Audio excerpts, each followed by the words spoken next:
सीलमपुर से कांग्रेस की उम्मीदवार अब्दुल रहमान हमारे साथ बातचीत के लिए मौजूद है। पहले आप आम आदमी पार्टी में थे, अब कांग्रेस में शामिल हो गए। कांग्रेस ने आपको टिकट जो है वो दे दिया। क्या मुद्दे हैं जिनको लेकर के आप विधानसभा में उतरने वाले हैं? क्योंकि लड़ाई सीधा आम आदमी पार्टी से नहीं, आम आदमी पार्टी से तो यहाँ लड़ाई नहीं है। आम आदमी पार्टी यहाँ हुआ करती थी, अब है नहीं, क्योंकि ये मुस्लिम बहुल क्षेत्र है। और यहाँ की बात करें तो यहाँ स्थानीय मुद्दे, स्कूल का मुद्दा है, अस्पताल का मुद्दा है।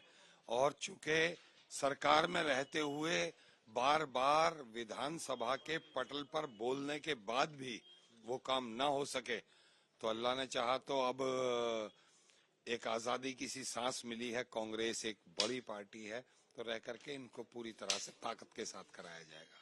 आपके सामने आप कांग्रेस के ही उम्मीदवार थे, अब वो आम आदमी पार्टी में शामिल हो गए हैं, जुबैर अहमद। उनका कहना है कि आम आदमी पार्टी यहाँ पर कुछ भी नहीं है और उनके जो विधायक यहाँ पर थे उन्होंने काम नहीं किया, जिसकी वजह से उनकी एंटी इनकम्बेंसी थी और जिसकी वजह से उनका टिकट जो है वो काटा गया। लेकिन हम कांग्रेस में से आम आदमी पार्टी में शामिल हुए, जिससे हमें फायदा मिलेगा और मजबूती से चुनाव जीत करके विधानसभा में मुद्दा उठाएंगे। देखिए, दो बातें हैं। उन्होंने कहा कि उन्होंने काम नहीं किया।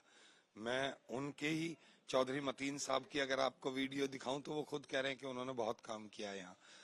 सही बात यह है कि 21 साल वो विधायक रहे, 5 बार असेंबली जीते चौधरी मतीन साहब।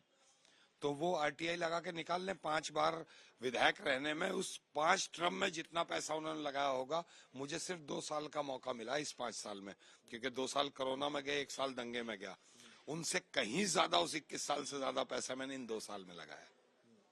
दिल्ली विधानसभा के अंदर अगर देखा जाए तो लोगों का कहना है कि दोनों की लड़ाई में कहीं बीजेपी फायदा ना ले जाए। नहीं, बीजेपी यहाँ कभी नहीं जीत पाएगी।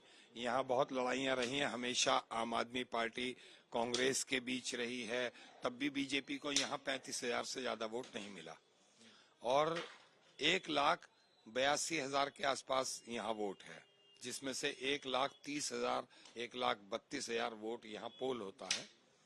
तो 35,000 से ऊपर कभी विधानसभा में गई नहीं भाजपा। और अब लगा लीजिए, अगर 35,000 वो लेगी तो फिर भी 95,000 वोट बच जाता है। तो अगर दोनों कितना भी लड़ लें तो अभी कोई फर्क नहीं पड़ने वाला, जीतना कांग्रेस को ही है। क्या माना जाए कि कांग्रेस में शामिल होने के क्या मायने हैं? आपको लगता है कि क्या बीजेपी से टक्कर जो है वो कांग्रेस ले पा रही है, आम आदमी पार्टी नहीं ले पा रही है? देखिए क्या है, मैं आपको एक बात बता दूं, ये मुस्लिम बहुल विधानसभा है, छोटे छोटे मुद्दे हैं हमारे यहाँ। जब से आम आदमी पार्टी आई है, एक स्वराज को लेकर के आम आदमी पार्टी आई, सबका विकास, सबका सम्मान, सबको समानता। लेकिन वो समानता आम आदमी पार्टी की कथनी और करनी में बहुत बड़ा फर्क नजर आया। मुसलमानों के जो मुद्दे, उस पर तो कभी आम आदमी पार्टी या उसके संयोजक बोले ही नहीं। चाहे वो बहराइच का मामला ले लो, दिल्ली दंगे का मामला ले लो, या संभल का मामला ले लो, कुरान की बेदबी का ले लो। बल्कि मुसलमानों को तो और हताश और निराश किया गया जब कोरोना दिल्ली में आया, तो उन्होंने बार बार मुसलमानों को कोरोना कैरियर बताया, मुसलमानों को कोरोना बम बताया। और आपने देखा होगा, सबको पता है कि वो किस तरह से जब कोरोना मरीजों के आंकड़े बता रहे थे तो दिल्ली के 542, मरकज के 233, इस तरह आपने सबने सुना होगा। तो मरकज क्या दिल्ली में नहीं था? मरकज क्या, या कभी उन्होंने कहा फलाने मंदिर में इतने और दिल्ली में इतने, या फलाने गुरुद्वारे में इतने, दिल्ली में इतने, चर्च में इतने, दिल्ली में इतने? लेकिन मुसलमानों पर ही टारगेट था कि मरकज में इतने और दिल्ली में इतने।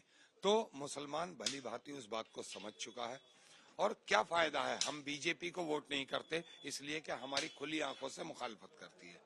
लेकिन हम उसको भी क्यों वोट करेगा मुसलमान, जो खुली आंखों से ही नहीं बल्कि हर मामले में चुप्पी साध लेते हैं, कभी बोलते ही नहीं 2 अल्फाज किसी भी मामले में। तो इन मुद्दों को लेकर के आप जनता के बीच जा रहे हैं? 100% जनता खुली आंखों से देख भी रही है। और यहाँ आप, मैं तो कहता हूँ, पब्लिक का व्यू लीजिए।